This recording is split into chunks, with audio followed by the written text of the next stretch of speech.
Os antigos buscadores de auga, chamados tamén zaorís, utilizaban un péndulo ou ben unhas varillas metálicas ou tamén un pau bifurcado. Imos ver como funciona.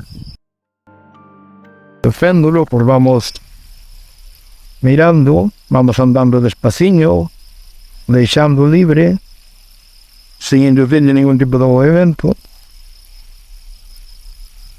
E cando topa a corrente de auga, empeza a moverse no sentido da corrente.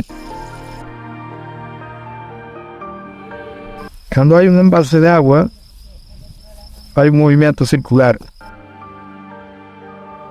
E non lle fago nada, fai no só. Agora utilizamos as varillas, levámoslas paralelas, pero libres, para que xiren para donde queiran. E cando topamos unha corrente de auga, vanse xuntando hasta cruzarse totalmente.